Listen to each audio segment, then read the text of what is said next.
I'm Andy Ramirez, correspondent for the Liberty News Network. The U.S. Border Patrol has sent what is being seen internally as a chilling message to agents throughout the patrol. However, as the message gets around, it is also having a similar effect in other agencies, including U.S. Customs, or as they're known internally, the Office of Field Operations, who are both part of the Department of Homeland Security's U.S. Customs and Border Protection Agency. Sources have confirmed that a graphic was posted on Border Patrol station TV monitors in San Diego and Tucson sectors on Wednesday, March 20, 2013. The graphic is one you have to see to believe. The agency's motto is Honor First, which you can often see in communications and even on social networking posts like Facebook and Twitter. Now, underneath this Honor First, which is the first thing you notice on the graphic, you see an agent's strength is defined by more than muscle. Now, I can tell you that this is laughable considering what has been taking place over the past 9 years since David Aguilar ascended to the position of Chief of the Border Patrol. I mean, it's almost a joke because they don't let agents do much of anything, especially think. The word then they show is obedience. Quickly and cheerfully carrying out the direction of those who are responsible for me.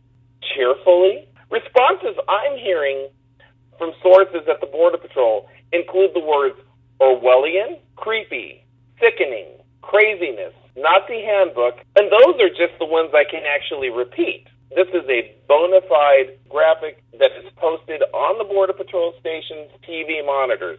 This is their internal system. And having been to a number of Border Patrol stations and sector headquarters over the years, I can attest that this is what it is.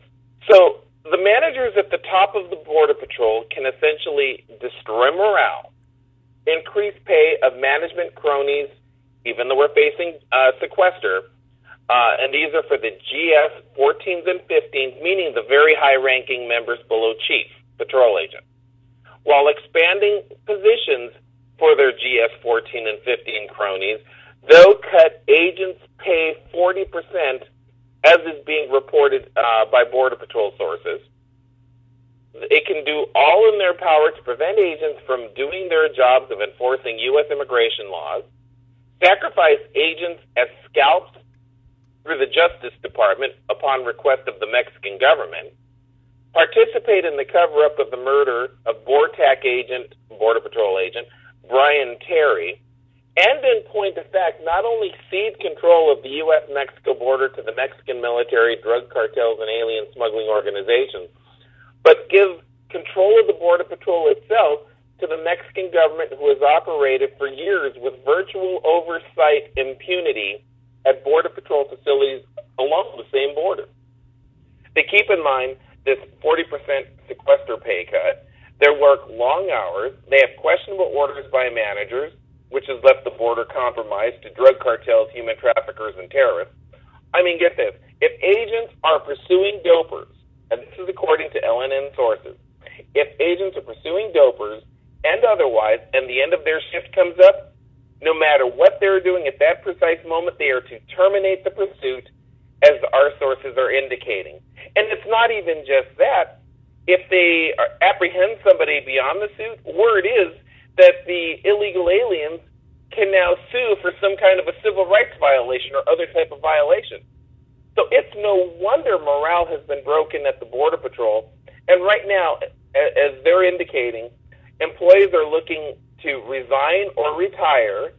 They're looking to liquidate real property holdings, whether it's vehicles, homes, or what have you. And I got to note that agents in the years that they have been sources indicate that they've been encouraged to purchase real property, a practice that they report begins at the Federal Law Enforcement Training Center or Border Patrol Academy. So what happens to those PAs, as they're known internally, Border Patrol agents, who do not cheerfully engage in obedience?